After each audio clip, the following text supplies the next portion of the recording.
एक नाव में बहुत लोग बैठे हुए थे, तो अपने गुरुदेव के साथ एक शिष्य भी बैठे थे। उस समय संगीन चाकू वाली गाड़ी के लिए लेकर के सरकारी कर्मचारी चलते थे। देखा होगा ऊपर चाकू लगी हुई, नीचे राइफल, ऐसे राइफल में चाकू लगी हुई। दो उसमें चढ़े, जगह कम थी। अब संत को संत भगवान मानने वाला तो कोई सात्विक प्रवृत्ति वाला होता है। संत को ये भगवान के पार्षद है, इन्होंने भगवान के लिए सर्वस्व त्याग किया है, ऐसा तो कोई बिरला ही मानता है। तो उन्होंने बूट की ठोकर मारी शिष्य को ऐसे पैर से, वो और दब गए। फिर भी जगह कम थी, लात मारी और न गुरु बोले न शिष्य बोले, और दब गए। वो दबे से पैर पूरा उसके ऊपर जूते का रखे हुए। अब वो अभिमानी रजोगुणी जीव, वो क्या जाने कि हम कितना बड़ा भयंकर अपराध कर रहे हैं। चुप रहा। नाव गई किनारे, तो बड़ी नाव और भरी नाव होने के कारण एकदम किनारे नहीं लगती। दो कमी है, उनको तुम्हारा भाव चाहिए। उनको भाव है नहीं, प्रेम है नहीं, तपस्या है नहीं, तो कामना क्यों पूर्ति हो? हमें बताओ ना, कैसे पूर्ति हो कामना की? ऐसे कामना की पूर्ति नहीं होगी।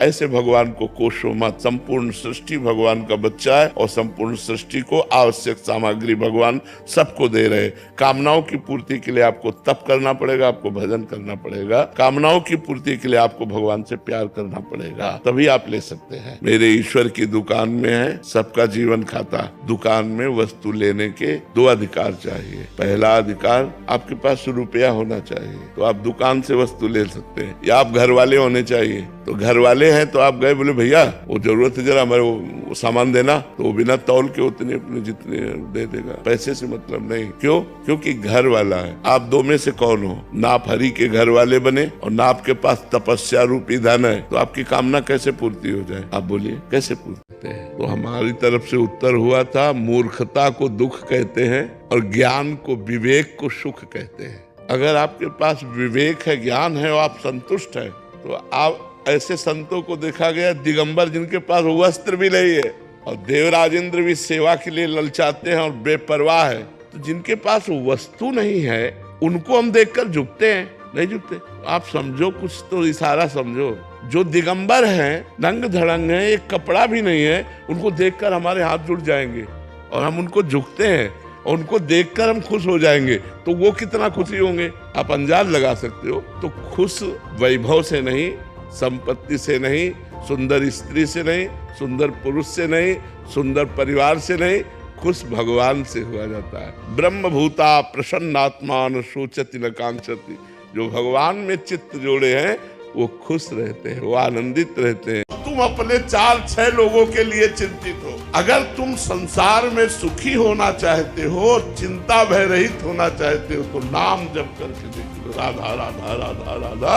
अगर तुम सुखी ना हो जाओ तो कहना हाँ, इंतजार करना पड़ेगा। ऐसा नहीं कि आज तुम देख रहे हो वो जीवन भर रहा है, ऐसा नहीं रहा। कई दिन भोजन नहीं मिला, सर्दी गर्मी बरसात गाली गलौज सब सहते हुए जब नाम जप किया, तो उस नाम का प्रकाश आज ऐसा है कि आप देख ही रहे हो, खूब देख रहे हो, और उस नाम से सबको लाभ मिल रहा है। आप सब उसी नाम से तो लाभ लेने आए, तो आप भी नाम जप कीजिए।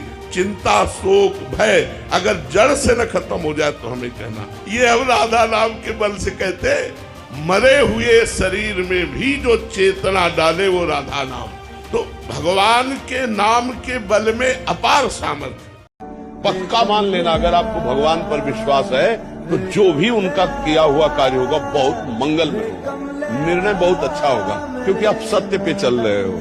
थोड़े दिन के लिए सत्य वाले को समस्या दिखाई देती है, लेकिन असत्य वाले को भारी समस्या पूरे जीवन भोगनी पड़ेगी। उसको थोड़े दिन दिखाई देती, होती नहीं है। सच्ची मानो, जो दूसरों का ज्यादा उपकार करता है ना, तो संसार में लोग उसे पागल समझते, दिमाग नहीं है ऐसा समझते हैं। देखो ना कैसे झटका, और कुछ नहीं, देने वाला प्रभु है, वो आपको दे देगा। ऐसी जगह दे देगा जहाँ कोई क्लेश नहीं, कोई अशांति नहीं, आप आनंदित हो जाएंगे। पक्का समझ। जो अच्छे संत होते, साधक होते हैं, उनके शिष्यों के द्वारा या उनके अनुयायियों के द्वारा यदि धर्म विरुद्ध कोई आचरण हुआ तो क्रोधावेश होता है, क्रोध नहीं होता है। अंदर से वो जलते नहीं है, लेकिन उसके सुधार के लिए वो क्रोध का नाटक करते हैं, वो आवेश धारण करते हैं। और ऐसा तो वो थोड़ा भय प्रदान करेंगे, कटुवचन बोल, लेकिन उनके हृदय में कोई द्वेष नहीं, उसके प्रति कभी बुरा नहीं सोचेंगे, कभी अहित नहीं। लेकिन क्रोधी बुरा कर देगा, बुरा सोचेगा, नफरत करेगा, उससे द्वेष करेगा, स्वयं जलेगा और दूसरे को जलाएगा। ये क्रोध बड़ा त्याग करने योग्य बात है। ये क्रोध बहुत हानि पहुंचाता है अपने हृदय को भी और दूसरे को भी। क्रोध से हिंसा तक हम बढ़ जाते हैं। अगर क्रोध अपने स्वरूप में आ जाए तो हम दूसरे की हिंसा भी कर देते हैं। आवेश तत्कालिक होता है, उससे किसी का हानि नहीं होती, किसी का बुरा नहीं होता। और हम आपसे सच्ची कहते हैं, दुख मिटाने की सही एक दवा है मंगल भवन भगवान का नाम जप करना। सही बात कह रहा हूं। किसी से आशीर्वाद मत मांगो, राम राम कृष्ण कृष्ण हरि हरि राधा राधा जपो। अगर तुम्हारा मंगल न हो जाए तो हमें बताना। ये सबसे बड़ी कमी है जो हम निराश हो जाते हैं। किसी भी स्थिति में निराशा नहीं आनी चाहिए यार। मनुष्य जीवन में किसी भी स्थिति में निराशा नहीं आनी चाहिए। हम फेल हो जाएं, हम हार जाएं, हम घाटे में, हम विपत्ति में, ये सब बनी रहेगी क्या भैया? रात नहीं रही तो दिन नहीं रहेगा। बड़े बड़ों के जीवन में एक समानता नहीं पाई गई।